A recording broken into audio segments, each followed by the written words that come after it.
Nick, good to see you. We are starting with a question today. How old is too old for a Roth conversion? Taxes are set to increase in 2026, and even though it may not feel like it, we are living in a historically low tax rate right now. So let's talk through the pros and cons of a Roth conversion for someone in their 70s. First, the pros.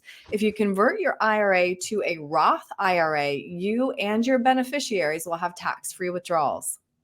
Right. So, that is a definite pro is, trying to keep those taxes away from the government, trying to keep your money as much as possible and to have that tax-free growth. I want to be an optimist and say that taxes are always going to go lower in the future, but that's not necessarily the case.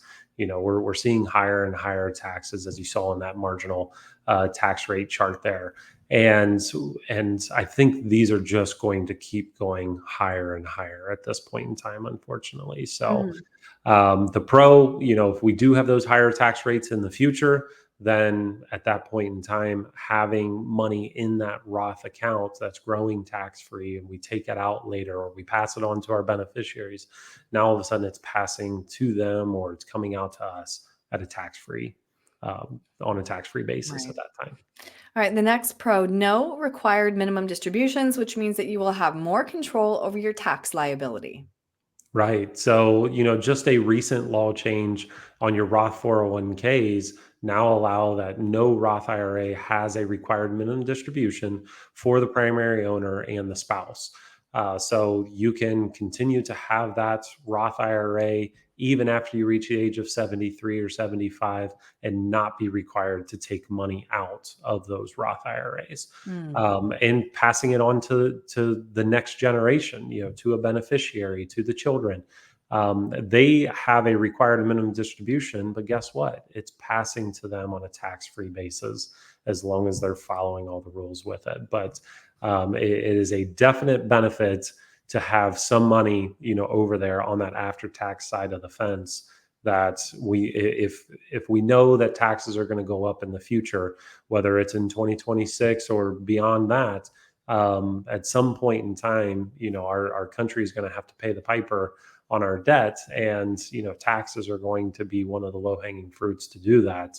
Having some after tax, money is very beneficial for us. right. And we'll get into that nitty gritty in a second because I do want to move on to the cons. The first con, when you convert, you will need to pay all those taxes up front, which means you could be seeing a very big tax bill in April.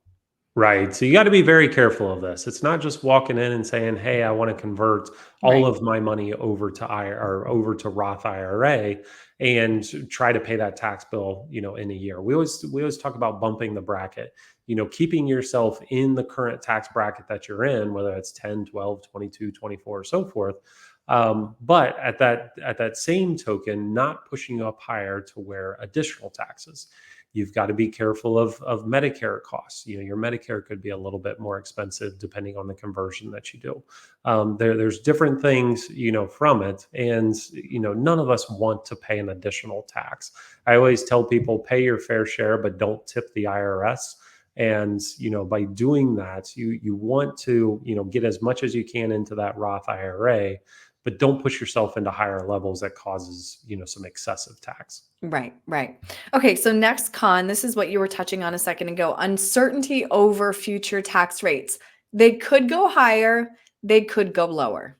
Yep. I want to be an optimist along with everybody else to say that they are going to go lower. And that could happen at some point in the future. That's why having money on both sides of the fence, pre-tax and after tax, is a benefit. If we expect to leave our money to charity or we expect higher healthcare costs in the future, we may want to leave some money in the IRA. Doing a Roth conversion isn't necessarily the best option in that case, because those charities aren't going to pay taxes on the money that they inherit. Mhm. Your medical costs could offset some of the taxable income that you have, so you've got to be mindful of some of those things. So just throwing all of your money into a conversion and doing it isn't necessarily the best thing. And looking at where our taxes are at, where our debt is at. If we think taxes are in a low environment right now, we may want to go ahead and do more of it. if we do think that taxes are going up in the future. And as this debt clock shows, it's kind of disheartening just looking at how Yeah. that has been going up in recent years. Gives me so much anxiety to look at those numbers. Oh my goodness.